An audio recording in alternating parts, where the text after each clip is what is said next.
And we welcome you into RaptorAthletics.com, and today's a very special day because a young man whose games I was able to call for 4 years while I was at Radford University with the men's soccer team, Nick Mayhugh, now an Olympic gold medalist. Nick, it's great to see you, man. How's it going? Thank you for having me. Well, first of all, congratulations on all your success. 4 medals at the Tokyo Paralympic Games.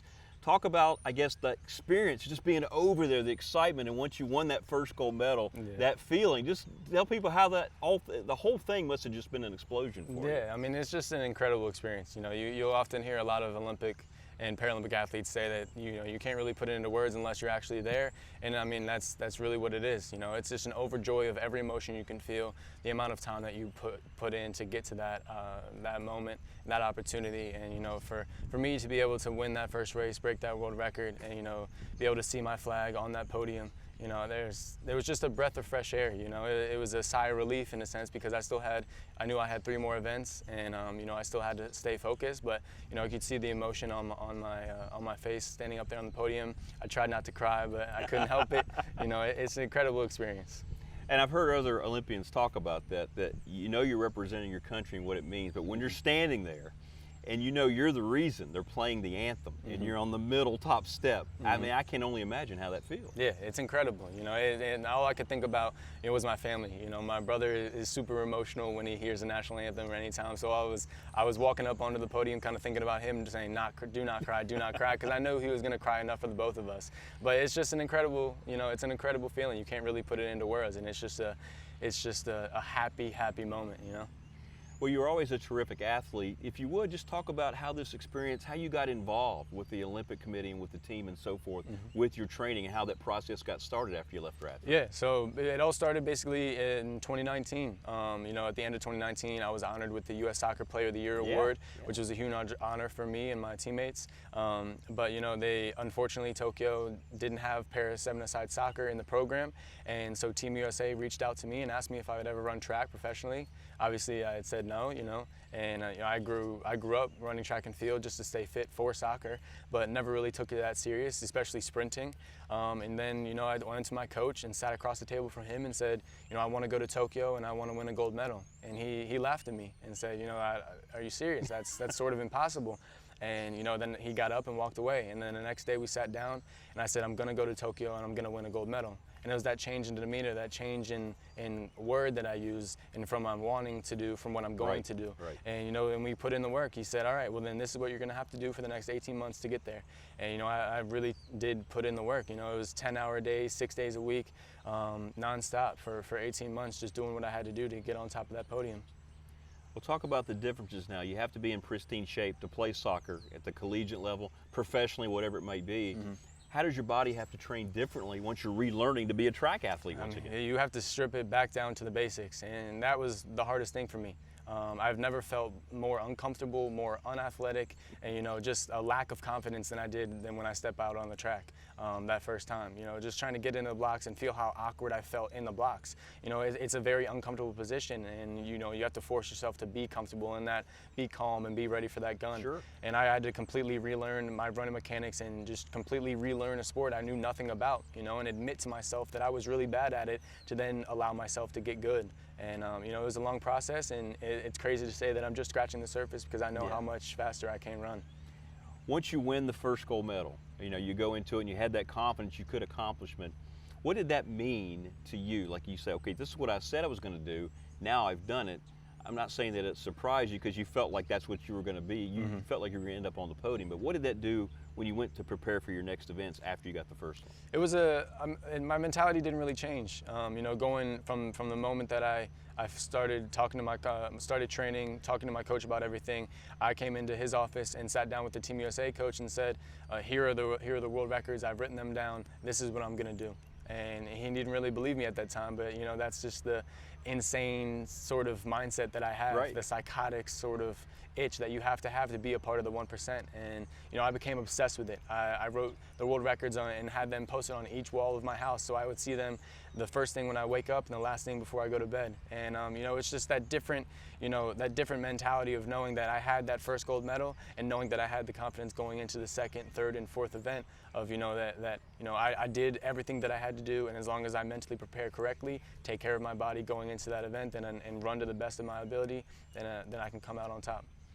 How young can you recall having that Olympic mindset? Did you realize you had to prepare that when you were a younger kid growing up, right, going into athletics?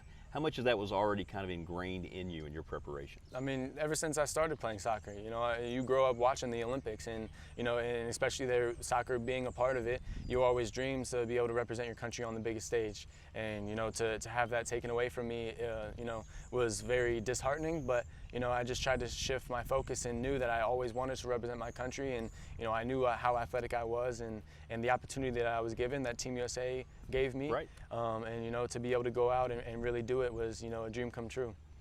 Well, let's go back to your Radford days, when you were pre-Radford and looking at Radford University. What was it about the program here and wanting to be part of this soccer program?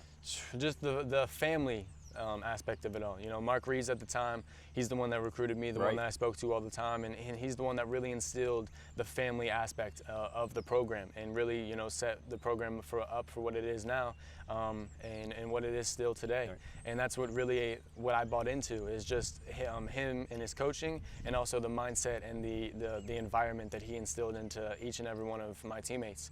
And that's what I'll never forget, and what I always thank him for whenever I speak to him, is just, you know, thank you for giving me a chance, because at that point, you know, there weren't a lot of people recruiting me at that time, given my medical situation. Right. And so I was really just trying to fight back and, you know, get into a position for somebody just to give me a chance. That's all I needed, and he was that one person to give me that chance, and you know, the rest is history.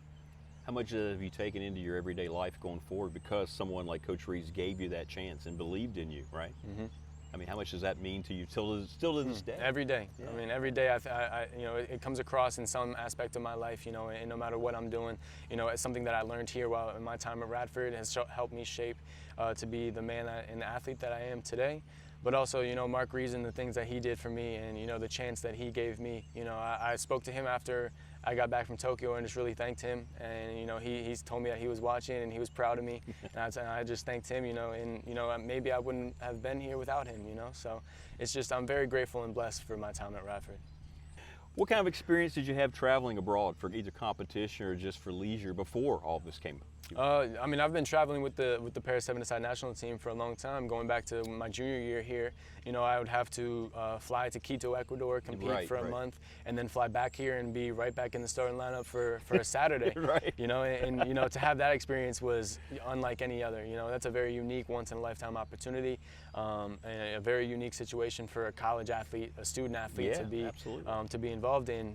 So I kind of got used to the hectic, chaotic, you know, pressure environment of all that, you know, going from national team to then coming back and playing for my school, and then trying to, you know, handle my schoolwork and everything, and just stay on top of it all. It's definitely tough, but you know, to go to Japan and really know that I was going there for a job, and know that I really had one thing to do, and that was to win every single race that I did, that I ran in. And you know, I was really able to focus in on that, keep my mental and physical health strong, and you know, come back home with the best that I could.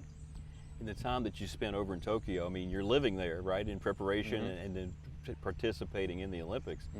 So you become part of that culture. How much did it help you? Soccer is a very international game. One of the things I love about it, like a lot of your teammates came from different places, right? Absolutely. It's a great education. They're learning about you, you're learning about them and their culture. How much has that helped you in your Paralympic experience with people from all over the world, and help you kind of adapt a little better to what they're doing? Yeah, I mean, especially me being a new athlete to the sport of track and field, I sort of tried to be a sponge in every aspect that I could. You know, I asked as many veteran athletes as many questions as possible. Any coaches that I saw, you know, any other athletes from other countries that I saw. When I got into the village, you know, we're surrounded by each other. We eat every meal together, and you know, just to be there for as long as I was there for almost a calendar month. And you know, I just tried to nitpick and try to ask as many questions and pick as many people's brains as possible to try to learn.